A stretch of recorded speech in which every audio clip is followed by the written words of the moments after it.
નમસ્કાર દર્શક મિત્રો, સ્કાયનેટ મીડિયામાં આપનું સ્વાગત છે।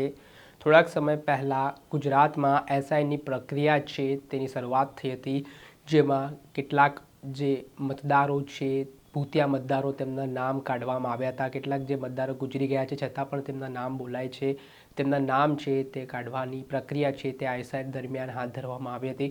પરંતુ આમાં વિપક્ષના ગંભીર આક્ષેપો ઇલેક્શન કમિશન સામે જોવા મળી રહ્યા છે, જેમાં વિપક્ષના જે વિસ્તારો છે જ્યાં તેમના કમિટેડ વોટ બેંક છે ત્યાં આ પ્રકારે નામ છે તે કમી કરવામાં આવ્યા છે, જે લોકો હયાત છે તેમના નામ કમી કરવામાં આવ્યા હોય તેવા આક્ષેપો સામે આવી રહ્યા છે। આના સંદર્ભમાં ગઈકાલે અમદાવાદના જિલ્લા કલેક્ટર કચેરી બહાર કોંગ્રેસ દ્વારા ઉગ્ર વિરોધ પ્રદર્શન કરવામાં આવ્યું અને આ મામલે કલેક્ટરને આવેદનપત્ર પાઠવીને માંગ કરવામાં આવી કે જે રીતની આ કાર્યવાહી ચાલી રહી છે તેની સામે જે કોઈ પણ જવાબદાર લોકો છે પગલાં લેવામાં આવે। અમદાવાદના કોંગ્રેસના પ્રમુખ સોનલબેન પટેલ સાથે જ જમાલપુર ખાડિયાના ધારાસભ્ય ઇમરાન ખેડાવાલા, અમદાવાદ મ્યુનિસિપલ કોર્પોરેશનના વિપક્ષ નેતા શહેજાદ ખાન પઠાણ સહિતના જે લોકો છે તેઓ દ્વારા આ વિરોધ પ્રદર્શન કરવામાં આવ્યું હતું, જેમાં મોટી સંખ્યામાં કોંગ્રેસના કાર્યકરો છે તે જોડાયા હતા અને કલેક્ટર કચેરી આવેદનપત્રો પાઠવવા માટે જ્યારે કોંગ્રેસના કાર્યકર્તાઓ પહોંચી રહ્યા હતા તે દરમિયાન પોલીસ સાથે થોડાક સમય માટે સામાન્ય ઘર્ષણની સ્થિતિનું પણ નિર્માણ થયું હતું। આ ઘટનાને લઈને શું કહી રહ્યા છે અમદાવાદના કોંગ્રેસના શહેર પ્રમુખ સોનલબેન પટેલ, તેમને સાંભળો।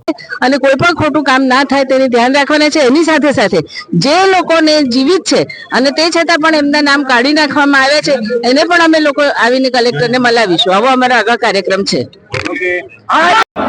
आज अहमदाबाद कलेक्टर कचेरी के अंदर जिस तरह से कांग्रेस पार्टी की तरफ से हम लोग आवेदन पत्र देने के लिए आए हैं, खास करके कल हमने गुजरात इलेक्शन कमिश्नर शुक्ला साहब को आवेदन पत्र दिया था और पूरे गुजरात के अंदर 182 सीट है, वहाँ पर खास करके कांग्रेस के कमिटेड वोट है, वो कमिटेड वोट लघुमती समाज के वोट उनको टारगेट बनाया जाता है। जिस तरह से हमें जानकारी मिली उसके मुताबिक हमें 7 नंबर के फॉर्म जो विधानसभा विस्तार में भरे गए हैं उसकी पूरी माहिती हमने कल हारिस शुक्ला साहब को दी है कि ये फॉर्म भारतीय जनता पार्टी के एजेंटों ने भरे हैं और ये फॉर्म का जिस तरह से तपास होनी चाहिए, एक ही व्यक्ति 200-300 फॉर्म भर के दे के गया है, ये बिल्कुल कायदे के खिलाफ है।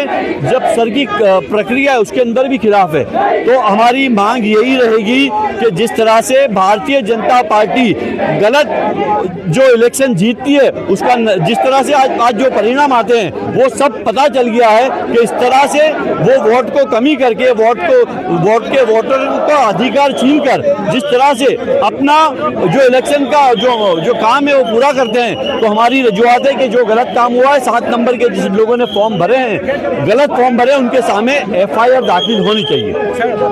આપણે સાંભળ્યા હતા કોંગ્રેસના નેતાઓ જેઓએ આક્રોશ વ્યક્ત કર્યો છે અને જે રીતે અલગ અલગ જે કોંગ્રેસના મત વિસ્તારો છે ત્યાં વિપક્ષના આક્ષેપો મુજબ તેમના જ મત વિસ્તારમાં આ જે નામ કમી કરવાનું જે ષડયંત્ર ચાલી રહ્યું છે તેને લઈને તેમણે આ વિરોધ નોંધાવ્યો છે। ત્યારે આગામી સમયમાં હવે આ બાબત કેટલી ઉગ્ર બને છે તે આવનારો સમય બતાવશે। દર્શક મિત્રો, આવા જ નવા વિડીયો સાથે આપને માહિતગાર કરતા રહીશું, એટલે સ્કાયનેટ મીડિયા જોતા રહો।